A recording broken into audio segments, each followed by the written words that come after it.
Do we trust them? When they say nice things, yes. When they say nice things. That Ian guy's a shitty director. Wait, do we trust them? Not credible that time, but Hi, man. How are you? Hi. We are dying to know why you had a tutu on. We're all dying. What? Oh, I don't know how I ended up in a tutu. Oh, I do. I asked for it. No, someone said, do you want a tutu? And I said, do we have it in black? And literally, I'm not even kidding you, 12 seconds later, it was on my arm. Someone goes, here we go. Just happened to be walking by. One of our genius wardrobe ladies literally walked by and just put this tutu on my arm. Guess what? And maybe mine was like a cheap costume one. They're not very comfortable. Tutus are not comfortable. It's like a weird, crackly, kind of like a... Yeah, like a hard taffeta. Taffeta, yeah. But it was fun. No one took me seriously. Until I yelled at them. I'm joking. I don't know how that happened, but I'll tell you, that tutu and I are close. You keep it close all the time. He's actually wearing it under there right now. I know. Spoiler. Hi, how are you? Hi. How's it going? I'm doing great, and Me too. this is nerve-wracking. Anyway, I want to know what your favorite scene is that you've ever filmed. Like you being in it, not filming.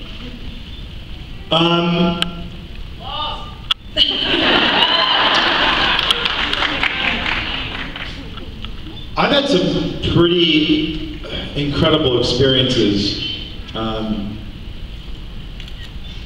There was a scene in a movie I shot called The Rules of Attraction. A blast and a very interesting 3 months of my life, let me tell you.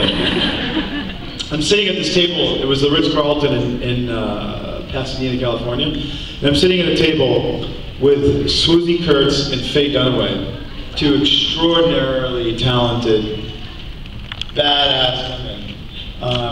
And this guy, Russell Sams, I don't know what happened to Russell, he was a genius. That scene was like one of the funniest scenes I've ever seen in a movie. That was a really fun scene. The subject matter was pretty dark and crazy, but there were scenes in Lost that were fun, but Boone was just such a heavy, dark guy. I wish I'd had a lot more levity in my life. Maybe Boone would have lasted a little longer. If Boone would have been more like Damon, I probably would have been in it to the last frame. Oh wait, I actually wasn't in the last frame. Okay, I would have been in more of the ones in between. Thank you. Thank you. Hi there. Hey. Hi. I was just wondering, out of all the kind of unexpected friendships that Damon has made, which one was your favorite to develop and film? Man, I have some great ones. It's a great question. You know what? I love Damon's relationship with Alaric. Yeah. Although we don't get to hang out very much anymore, unfortunately. And he's getting married. I mean, who does that? He's actually smart. By the way, dudes, getting hooked up is what will keep your ass alive in at least a somewhat straight line. Bonnie and Damon have such a killer... Well, Kat and I work with the same acting coach, this incredible woman named Ivana Chubbuck. If you ever want to know what our process is, just buy her book. It's incredible.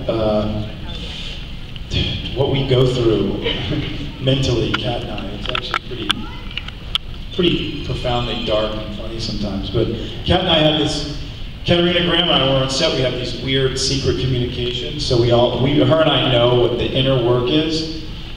Because let's be honest, David Salvatore is not real. I know, shocking, right? He's a fictional character in a fictional town, in a fictional place. I don't think they want to hear this, man. And the only way to make that real, what's on the page, is if you can kind of, as far as an actor, is if you can, rather than just make believe it all, is to actually find connective tissue to what's happening in your life and infuse it into the character. And I need this woman, Ivana Chubbuck, to do that. And so Kat and I think it's why you don't see Bonnie and Damon in a lot of scenes, because early on, Bonnie and Damon had so much chemistry that I think the writer, the studio network were like, nope, because it had to be about Elena and Damon. Thank you. So, thank you. Thank you. Hi there. This is a really cool, weird room. I feel like we're in like Brave New World or something right now. With these crazy. It's a very intense light. Yeah, I'm nervous, so I'm just imagining you all naked. I have to ask that you leave your clothes on. Yeah, unless you're underage. Yeah. I loved your episode that you filmed. And, Oh, thank you. I was wondering if there was any plans of you directing in the future. Well, I hope so. Yeah, I love it. Honestly, to me, it's the truest form of art, other than writing. I mean, other than the set dressing and all those really incredible things. Because you walk onto a stage or a set, it's an empty canvas, and you get to paint it. As an actor, yeah, you get to do cool things, but you're always at the mercy of the editor or the director, or, you know, it's a really interesting thing in television. If you're doing a movie, which I haven't done in a very long time, and the last one I did was a mistake. It happens, you learn. When you do a movie, you have a beginning, middle, and end. When you sign that paperwork and you show up to set, you know where this story's going. As a television show, you don't know. It's sort of like a relationship or a marriage or going to school or something. You don't really know the outcome, which can be bad. So if a writer got a speeding ticket, or was being yelled at by their mother, or their significant other, or was having a tummy ache because they ate too much chocolate, or whatever, you're subject to what they're going through in their lives. It's an interesting balance, an interesting relationship with these writers. But Robert Evans, who's this super crazy Hollywood tycoon from the 70s who really helped change the film industry for the better, he said, an actor is an actor is an actor is an actor. Meaning an actor is an actor. You show up, do the best job you can, you leave. And after you leave it, it's someone else's project in their hands. As a director, it's the coolest thing, man. You get to craft moments. And you get to create scenarios where actors get to live truthfully and fully. It's really freaking amazing. I love it. And, you know, Nikki is writing a script right now that I think she might direct. She's directing a couple things. But basically, I just want to be writing and directing and acting and creating things like this until I can't walk. Which, at the rate I'm going, won't be too long. Thank you. Thank you.